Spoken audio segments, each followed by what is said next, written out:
Próximo slide, então, eu trago como título, né, o eixo 3, controle social. O lugar da sociedade civil no SUAS e a importância da participação dos usuários. Né? Então, começo com o elemento, de novo, de defesa. Tem muita defesa aqui, né? Porque eu acho que é tempo de defender. É tempo de defender o campo da assistência. Né? Então, defesa da participação social e do lugar da sociedade civil na gestão democrática e no controle social. Né? Da participação, da paridade, né? Então, recuperar essa defesa, né? De como que se consolida essa participação. Né? Qualificação através da capacitação e educação permanente de conselheiros e trabalhadores, como recurso para a gente avançar, recursos para assegurar essa participação. A participação social, o controle social e a garantia dos direitos. E antes, né, antes que a gente começou o diálogo aqui, aliás, o meu monólogo, né, que vocês estão tranquilamente me ouvindo, queridos, vocês falavam, né, porque eu estou fazendo Libras, né? Estavam dialogando aí sobre, né, o curso de Libras. E a gente vai sentindo, né, como trabalhador, como conselheiro, né, necessidade de se instrumentalizar para o exercício dessa, para ter uma atuação, né? Uma atuação que de fato seja pautada pelos interesses da política, né?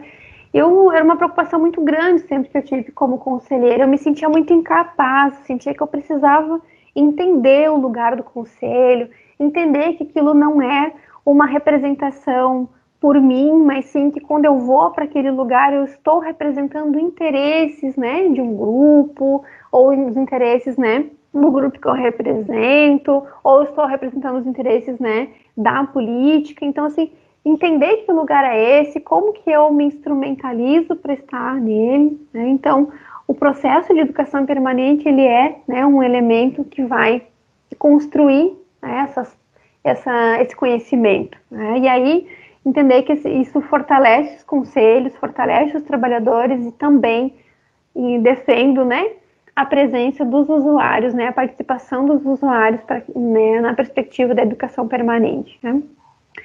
A relação do SUAS com as entidades de assessoramento, defesa e garantias de direitos. Então, é necessária a relação. Bom, que relação é essa? O que são essas entidades, né? Qual a participação dessas entidades, né, na perspectiva do controle social? Acho que bom que está também na agenda, né, e trouxe ela, porque acho que é um debate que precisa ser feito. Né? Gestão do trabalho no SUAS, relação de trabalhadores e usuários, né? Pessoal quantitativo, que é um pouquinho disso que eu falava, de sobrecarga, né? De muitas demandas em equipes incompletas, de trabalhadores assumindo 2, 3 funções. A gente é o técnico de referência e também é o coordenador de serviço, né? Ou a gente é técnico de referência com carga horária distribuída em 2 CRAs, ou em um CRAS e um CREAS, e por aí vai, né? Então, como que está organizada, e aí isso volta para o debate da vigilância, né? Que é entender como está configurada e materializada as equipes na relação com o quantitativo de usuários, famílias referenciadas nos serviços, porque isso tem impacto nesses serviços, tem impacto, né? E quando é insuficiente, o impacto ele é negativo, né? Ele é um impacto ruim, porque nem a gente consegue ofertar um serviço mais qualificado, se aproximar da realidade da população com quem a gente trabalha, né, construir de fato estratégias de intervenção com mais qualidade e, logicamente, com resultados mais favoráveis, porque conseguiu, né, aprender a se aproximar e a construir essas intervenções. Né? Para isso precisa de equipes, né, condizentes com a realidade dessas demandas. Né? Tem uma utopia aqui, tem um sonho, né, no meu coração de que isso seja possível, né? A gente vai fazendo essa defesa, né? Vai fazendo essa defesa por dentro das conferências, nos espaços onde a gente trabalha. Né? Como a sociedade civil, trabalhadores, as entidades, em especial os usuários, vêm participando dos espaços nos conselhos, será que os usuários têm conseguido, né, participar e constituir o seu lugar de fala dentro dos conselhos, ou eles estão sendo representados, né? E não por usuários, né? Vai ter um trabalhador lá representando o usuário, né? dentro do conselho. Tá?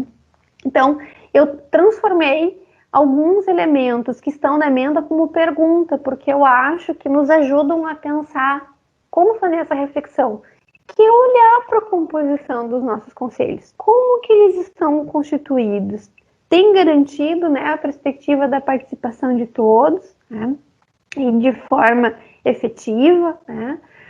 Estamos, como conselheiros, aptos a acompanhar, avaliar e fiscalizar serviços, programas e benefícios? E aí isso volta para a perspectiva da educação e da capacitação, né, desse grupo de conselheiros. E isso é em todas as instâncias, né, meus amigos? Como os conselhos vêm funcionando no contexto atual da pandemia? Em que condições nós temos oferecido, né? Nós temos oferecido para garantir a participação de todos os segmentos, né? Acho que esse é um elemento para ser problematizado. Como que a gente tem mobilizado as atividades dos conselhos em tempos de pandemia?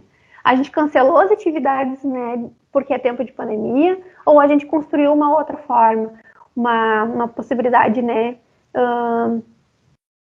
por videoconferência, enfim, como que a gente tem feito o controle social nesse momento? Um momento que mais que nunca, né, a gente precisa desse controle funcionando, né, em via do momento que a gente está vivenciando, né?